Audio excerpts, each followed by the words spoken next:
Hey guys, how's it going? So today I want to talk about a really important topic of how crypto is basically just a giant Ponzi. Now, most of the guys on crypto YouTube are going to tell you how all these projects are the future of finance, this huge team they've got, all the partnerships, all the tech, it's all amazing, it's not a Ponzi scheme, it's definitely not trying to just take all your money and how you need to be invested. Now, I pretty much disagree with all of it except for the last part. I believe you should be invested, but I don't think it's because of all those reasons. Crypto is a Ponzi scheme. Everyone is here to take your money, but you should still invest and understand and embrace the fact that it's a Ponzi scheme because there's a lot of money to be made, but you have to do it right. And if you don't understand how crypto is a Ponzi and the different mechanics at play, how everyone's trying to take your money and all these different things, you're going to lose money because you don't know who you're playing against. When you play a game of basketball, the only way you're going to win is by understanding the other team and how, the rules of the game and how they could possibly be cheating and everything like that. If you don't know how the other person could be cheating or using you or manipulating you to basically win against you, then you will lose. So in this video, I want to explain all the reasons why or how crypto is a Ponzi and how you can basically take these into account to make sure that you come out the other end profitable. And so there's a lot of different ways. And when I say crypto is a Ponzi, I don't mean it in the way that the definition of a Ponzi is, right? So if you look at the definition of a Ponzi, it says it's a form of fraud in which basically the people who join early, the first investors, make money from later investors. So if Mary joins a Ponzi scheme, and she puts $100 in. And then John joins the Ponzi scheme afterwards and puts $100 in. Mary will be paid, let's say, $20 from John. And so that's like the traditional Ponzi scheme, right? Someone joins, they make money when someone else joins, and you sell other people to join. Crypto is sort of the same, but it's a bit different, right? If you buy Bitcoin at $20,000 and you sell it at $30,000, you technically did the same thing that Mary did to John, right? Because you sold your Bitcoin to someone else who joined later for a profit. The only difference is that in this crypto Ponzi, you can join early and you can still lose money. But it's still the same mechanic, right? You profit from someone else joining after you, joining later, trying to make a profit off someone else joining after them. It's all a fucking Ponzi scheme. And so that's what I'm trying to say when I say Ponzi. So don't catch me here. But basically, this is the first way that crypto is a Ponzi, right? Crypto is basically a big euthanasia roller coaster. And so I've actually edited this photo to be a double-sided roller coaster. But let me show you what it looks like here. So what is the euthanasia roller coaster? Well, the euthanasia roller coaster is, as in the name, euthanasia. It's basically a roller coaster designed to hypothetically kill every single passenger.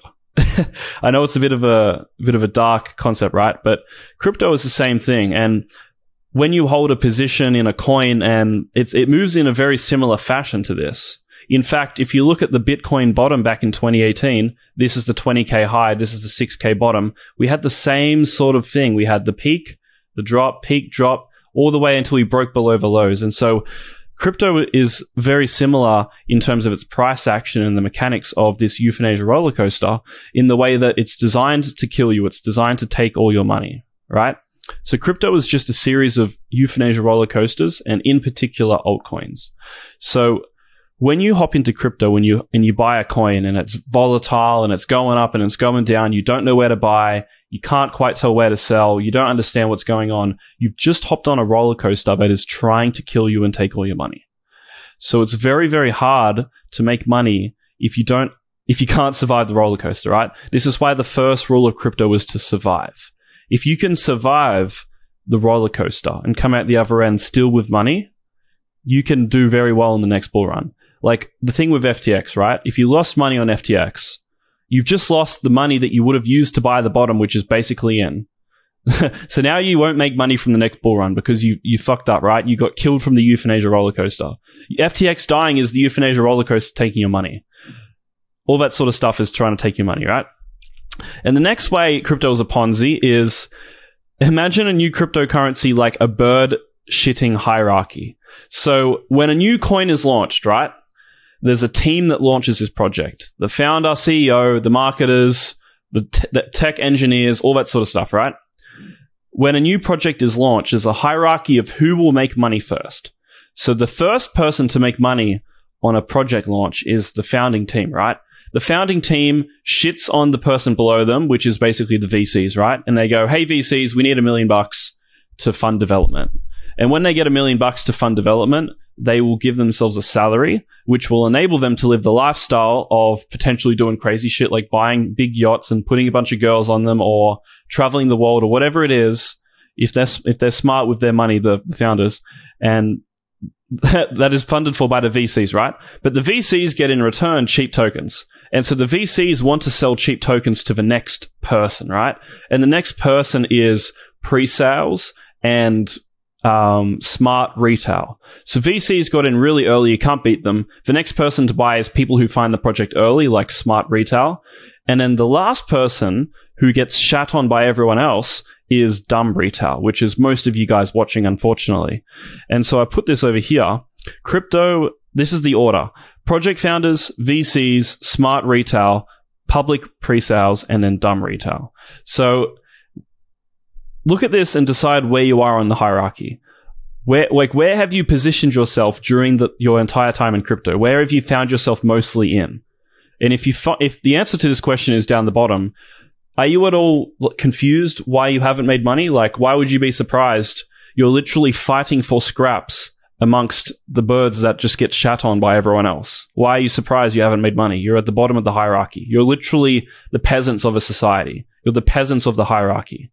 If you want to make money in crypto, you either have to accept the fact that you're at the bottom and you're the lowest tier of human in this hierarchy, and that's where you are, or you have to basically try to level up on the hierarchy so that you are the earlier person to make the profit, to increase your chances of coming out as a winner.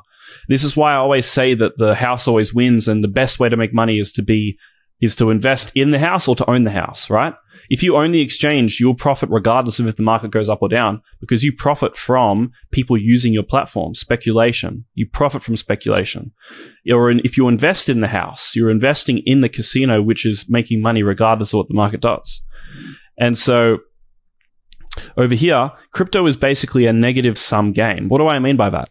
Well, if I put $1 into crypto and I pull $1 back out, if you add up the total amount of profit and loss in crypto, it's actually less than what was put in, because what you have to account for is that there are people pulling money out of crypto for all the dollars that you put in. So when you put all this money in crypto and you buy an altcoin, let's call XYZ coin, XYZ coin is selling tokens to you, which you are buying, and they are getting your US dollars or whatever the currency is, and they're using that currency to take it out of crypto to spend it on private yacht parties and funding development and all this sort of shit, right?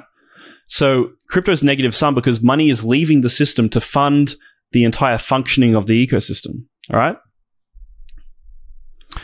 And so with every single type of participant in crypto, every single participant is trying to take your money. So when a new coin launches, right, there's this ecosystem of different types of people in that ecosystem all trying to compete with each other, right? A new coin launches, who are the people?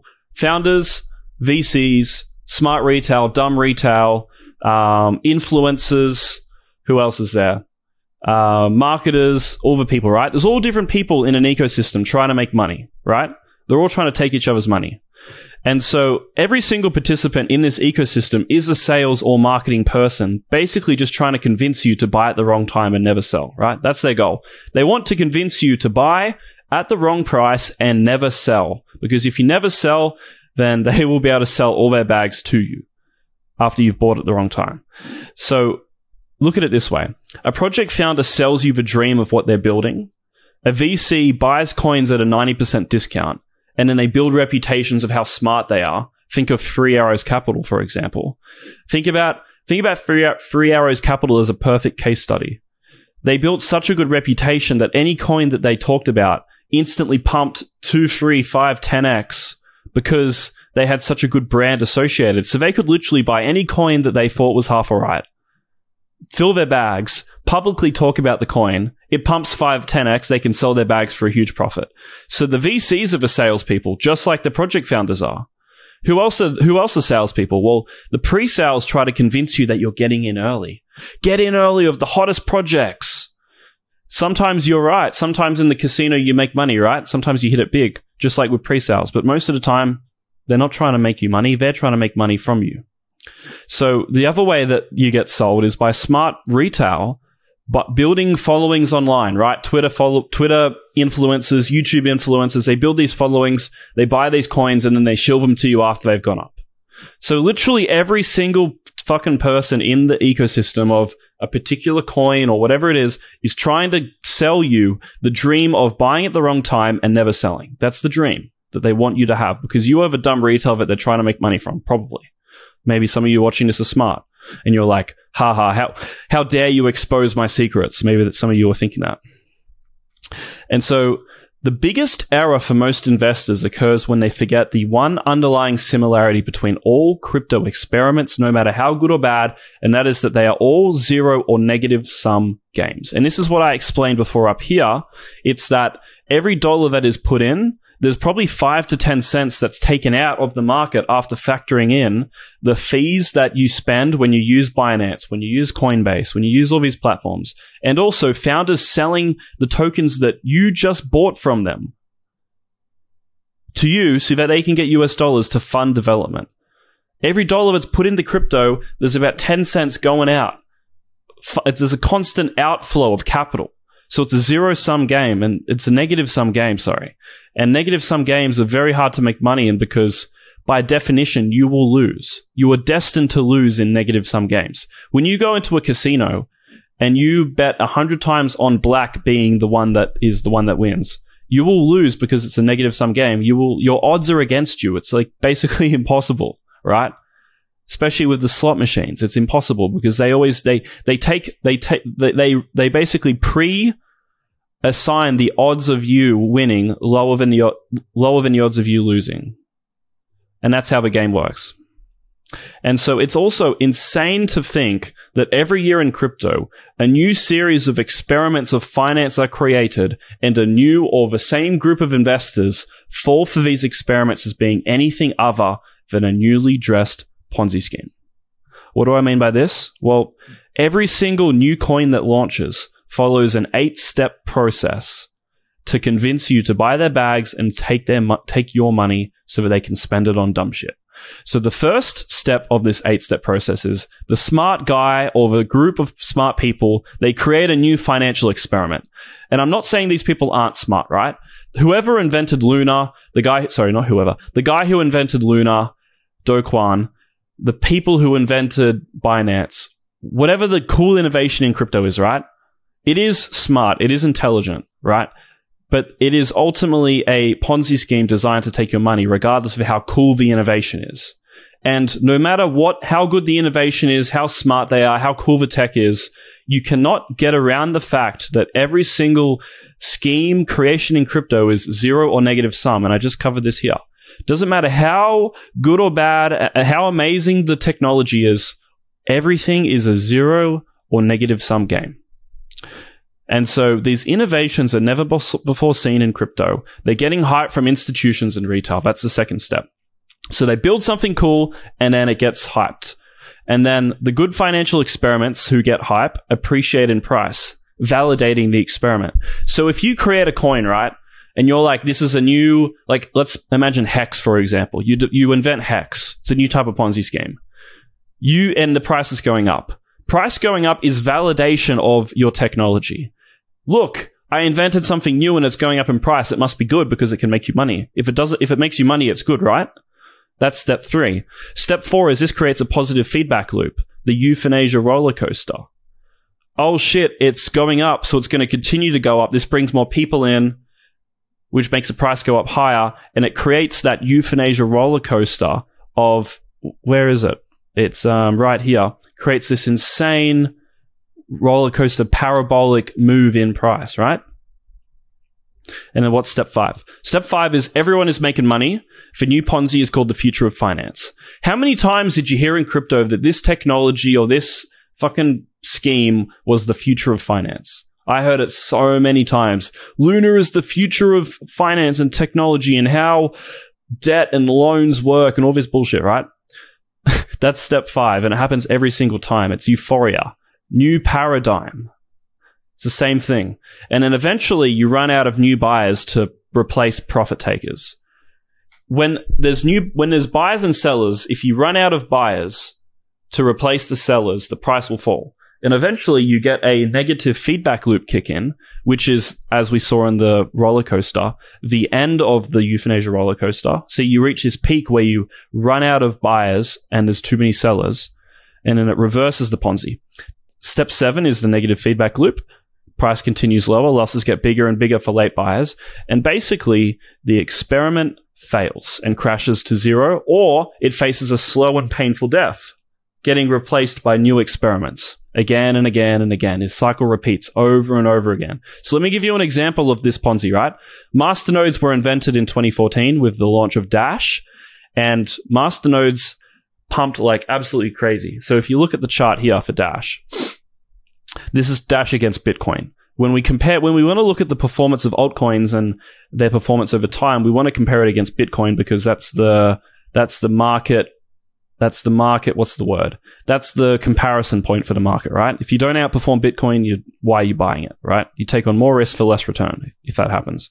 So as everything happens, right? Remember we talk about it here. Step 1 to 4, you create something new. It gets hyped. It goes up in price. Use case is validated. You create something new. Dash, masternodes. What is a masternode? Well, masternodes is basically very similar to yield farming. You buy enough coins to lock them up to secure the network, and you get paid in Dash tokens, which have been printed from thin air, and it creates inflation. And so this was a crazy new thing, right? Oh my God, the price is pumping. It's this new innovation. It's the future of finance. And then eventually it's not the future of finance. You run out of buyers, and then the top's in, and then it's basically underperforming Bitcoin, heading, over time to zero over the course of several years.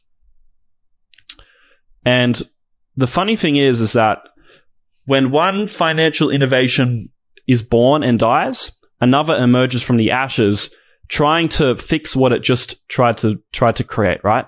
So masternodes died, and then yield farming was all the talk of 2020 and 2021 with the launch of yield farming tokens.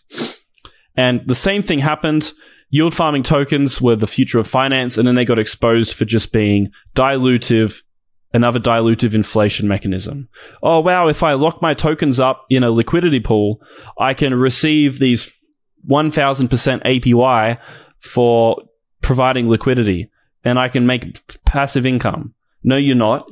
You are basically the product of this business which convinces you to buy their token, which they print into infinity, and they give you a small percent back. If someone takes $100 from you and then gives it back to you, did you make or lose money? You didn't make or lose money. You made nothing. Nothing happened. That's the same as yield farming, except they take $100 from you and they give you 50 back. You buy the token, they print it into infinity, they pay you back in that token, but now it's worth 90% less because there's 10 times more of the tokens in existence. It's the same dilutive inflation mechanism that masternodes suffered with when Dash was created and still exists with Dash. Same underlying Ponzi mechanic, just reimagined to take your money again and again. And so if you look at the price of YFI, which is basically an aggregate for yield farming, right? This is like the one that lets you view yield farming as a whole.